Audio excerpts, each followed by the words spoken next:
What's up guys, it's that 2J guy signing back with another video.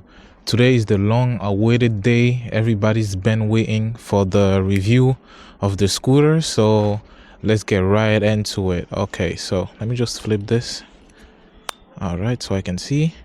Here we are with the Trbk-m2, and we have now reached the 505-mile mark on it. I told you guys when I reach the 500-mile mark I'll do the review, so here we are.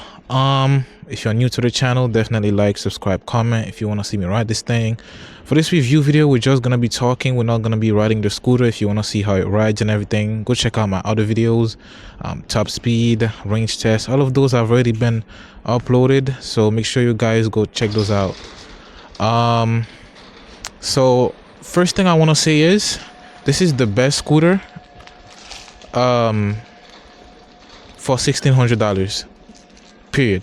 Like, there is nothing on the market like at all whatsoever that's comparable to this. For $1,600, you get so many like premium features. Like, okay, let's start with the negatives first, right? Everybody wants to know the negatives.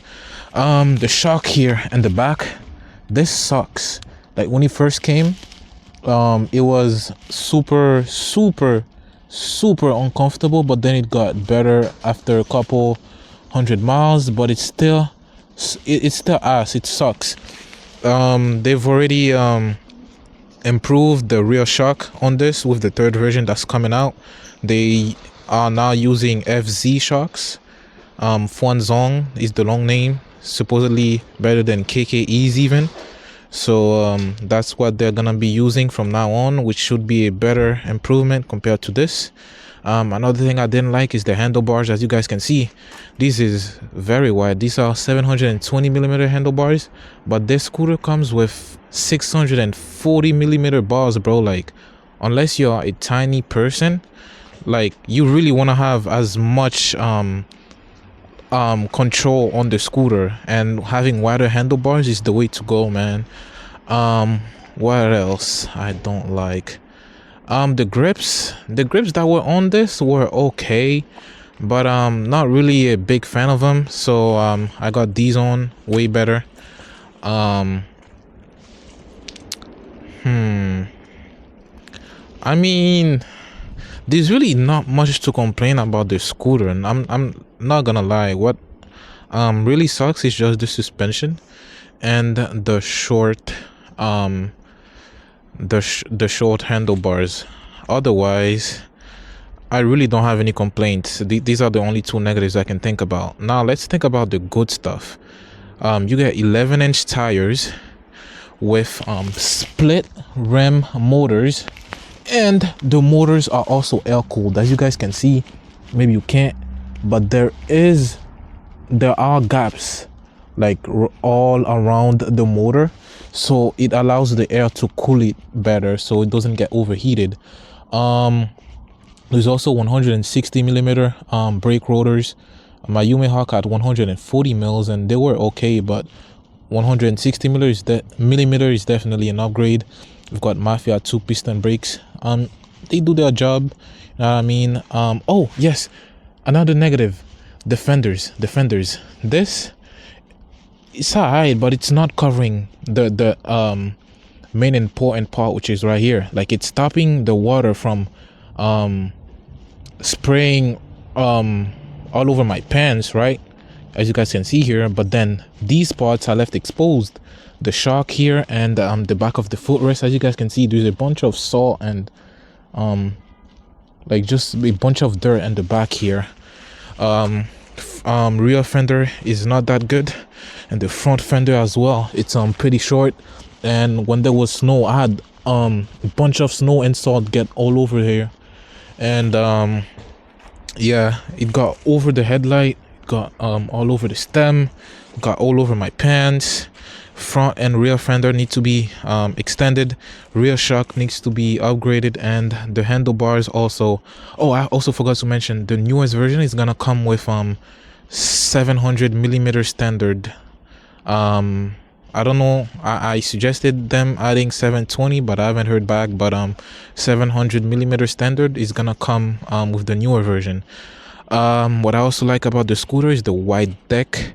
This is V2 of the scooter. V1 used the exact same frame that they use for the Boyuera S5, but and that had the 72-volt 35 amp hour battery. Now because we have a much bigger 72-volt 40 amp hour battery, the deck needed to be elongated by a little bit, so that's what they did. So this is slightly longer than the S5. There's a lot of foot real estate on this. Like right now, this is a size 13 Adidas sandal, and I still have space to put another one in the back. I wear size 12, but my mom thought that I would grow into these, but my feet are not quite there yet. But size 12, size 13 comfortably fit on this. Look, even sideways it can fit comfortably. As compared to my Yume Hawk, my feet would be dangling on the side right now because the deck was just so small. Oh, by the way, my Yume Hawk is like 3 miles away from me at my uncle's place because I have no storage at home. But it's been listed on Marketplace for like almost a month now, and I haven't really gotten much offers. I think like 3 offers so far. Maybe people are waiting for it to get hot out before they buy a new electric scooter. But anyways, man, for $1,600 you get these motors right here, Huameng 60H motors, same ones that I found on the eMove Roadster, and that's a $6,000 scooter.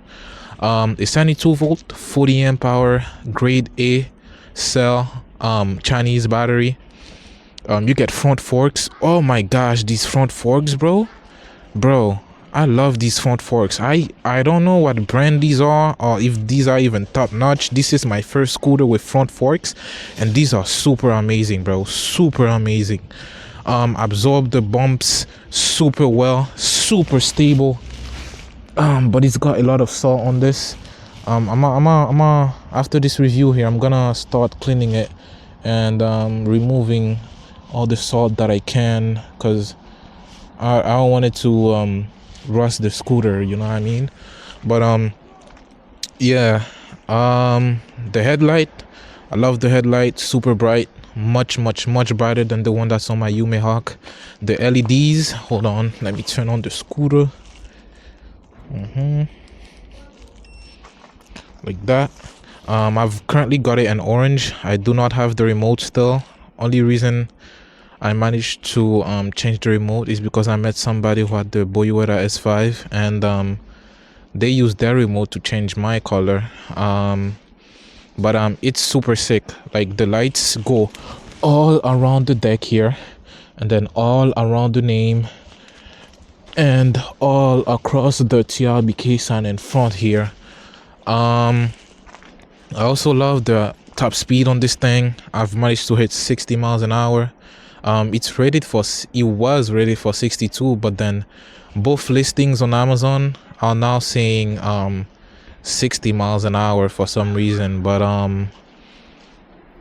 60 miles an hour is literally not bad for $1,600. Like, if you want to go 60, you'd have to go and spend more than $2,000, bro, with name brand scooters. But this, it does its job, man. For $1,600, like I said, man, this is literally the best scooter I can find on the market right now. And great top speed, great range. Oh, speaking of range, I got 30 miles on it, averaging 25 miles an hour, which is very good range, considering that I was just fully just gunning it the whole time, the whole ride. You guys should check out the range test video, you'll see what I mean. And what else? The screen, it's very bright. You can change the brightness in the app or just navigate through the P settings here, but I never use the P settings on the screen. It's just so much easier to do it on the app. You actually can read and see what each P setting is all about. One thing I don't like though is that it cannot be fixed in place. It's as you guys see right now, it's just loosey. But I don't know, it's not that big of an issue. It's just I want it to be just fixed facing up for when I'm recording, so you guys can see what's going on the screen, as in the speed. But it's super accurate. You just have to go into the P settings and change the magnet count to 30 and set the tire diameter to exactly 11 inches. It's set to 11.2 inches for whatever reason, but after doing that, it's gonna be as accurate as GPS up until like 55 miles an hour, and then it starts overreading by like a mile an hour or two, but that's really about it. But the screen, super good.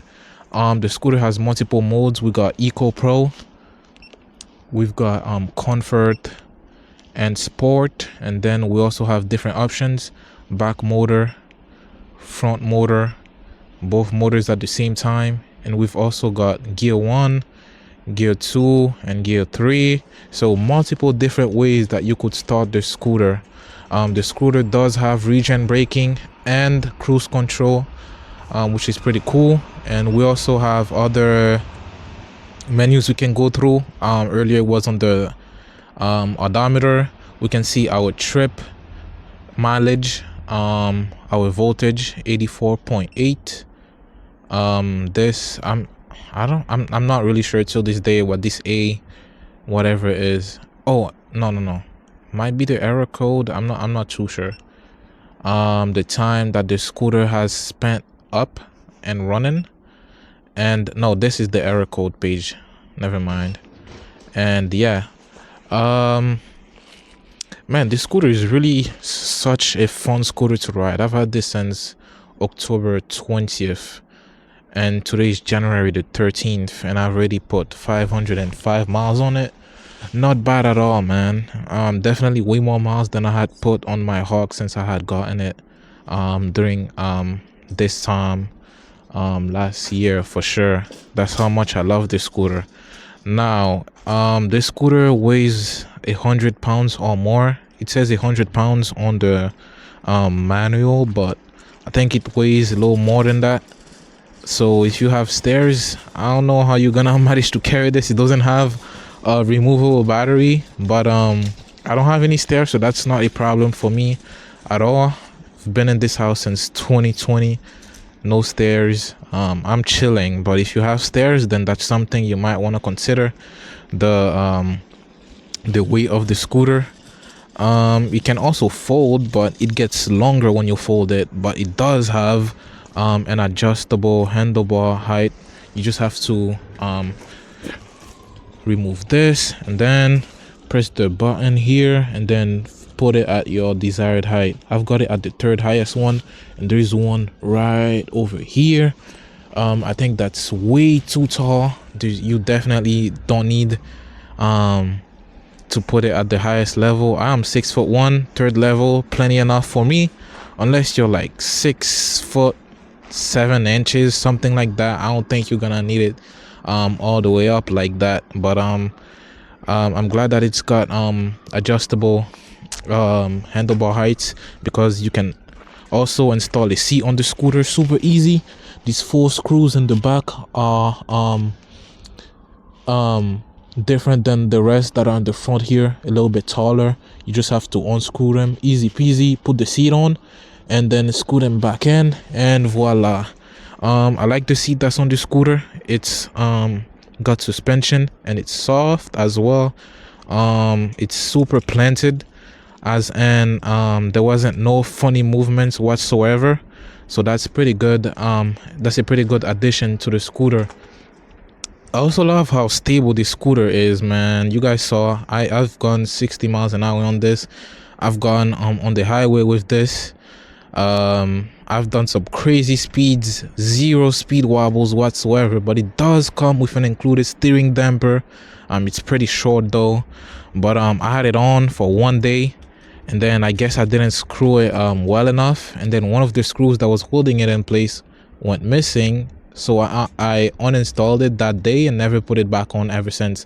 I've got a longer 13-inch steering damper in my house still, just sitting there, because I thought I was gonna need it, but I never ended up installing it because it's so freakishly stable. You guys should go watch my other videos where I did the speed run and the highway run, and you guys are gonna see, I'm not lying, there wasn't any speed wobbles at all, man. I really love the stability of the scooter and the looks as well. The orange, I'm really digging the orange, low-key. Some people may or may not like it, but I dig how it looks with the orange accents. These I added myself. They're pretty cheap. They're like $7 on Amazon. I could give you guys the link as well if you want. I'm gonna put it in the comments for you guys.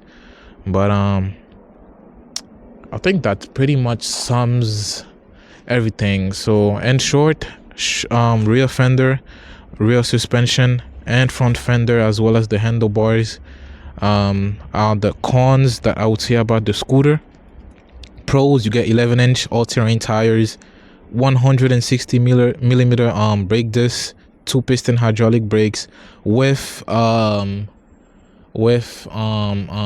electronic braking, and which you can set the braking yourself in the app. It doesn't come with the ABS on, so you have to do it yourself. And there is strength level 0 all the way to 10. I've got mine at 4. It's plenty enough stopping power.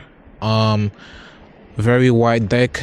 I have big feet, so that's good for me. Super duper comfortable front suspension. Great lighting all around on the scooter, front and on the sides. It's great that it's got adjustable handlebar height, and I like the screen that's on this, and the battery as well, 72 volt 40 amp hour. And the speed, the top speed, of course, 60 miles an hour for $1,600. That's unheard of with these mainstream brands. But I got mine for $1,300 actually, because I had a coupon.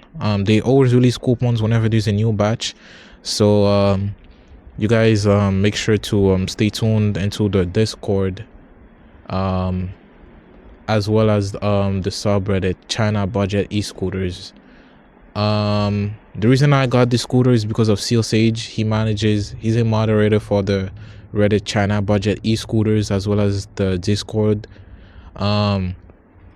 He knows every single factory in China practically, and where you can get the most bang for buck. He knows where each part comes from, and if you want a scooter like this, similar specs, or just a custom built scooter, definitely go through him. He'll know where to refer you to, because he knows everybody, every single factory practically. But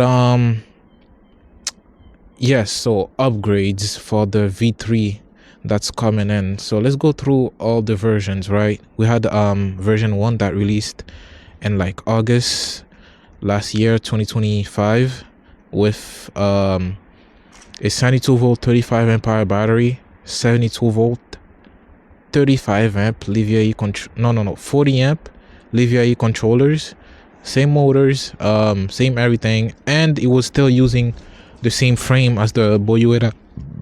Oh my gosh, excuse me. It was still using the same frame as the Boyueta S5 with the smaller deck. But V2 came in October with a larger 72 volt 40 amp hour battery, longer deck, and then it's using now 72 volt 45 amp hour Livia E controllers that peak at 50 amp each. And yeah, it's really the main upgrade that happened. Longer deck, bigger battery, and better controllers. And then now for V3 that's coming out, you're getting an LG cell, 72 volt 40 amp hour battery, and a 72 volt 47 amp hour Livia E controllers this time. Same top speed, but it's gonna come with not 2-piston hydraulic brakes, and it's also gonna come standard with 12-inch street tires, 700 millimeter handlebar as standard, and a better rear shock. Is gonna be using Fuanzong or FZ shocks for short. but these upgrades should be pretty exciting, man. And the scooter should still be around the $1,600 mark. You can get the scooter from two places right now on Amazon. You can buy it from Trbk or Trbk, whatever, man, the name is right there. Or you can buy it from my Jetsy. It's coming from the same guy. Coming from the same warehouse in California, but my has it listed for $100 more than Trbk. So if you want to save money, just get it from Trbk. It's literally the same scooter, same warehouse, same guy anyways. But definitely stay tuned for V3 of this scooter. Last time I texted Trbk, they told me they only had 30 units available in stock in the US warehouse. So these are gonna go out of stock soon, and right after they are out of stock, I think they should have the new batch, the V3, coming into the US warehouses soon. But yeah, man, that's really all I had to say about the scooter. If you guys want to know anything else, don't hesitate to comment in the comment section. Let me know what you guys want to see, what I should improve, any questions, concerns, whatever. Don't hesitate to leave a comment. And yeah, man. Oh yes, so the rear turn signals already very bright, very good, but there's no front turn signals on the scooter at all. And I suggested they added the ones that are on the G-Space Mars GTR, and they already did that. They sent me the pictures of it on the new model. So they're gonna be installed like right over here. These are super bright, and they also have a hazard function as well, just like the rear, so that's pretty good. But yeah, man, let me know anything in the comments, and I'll see you guys next video. Peace.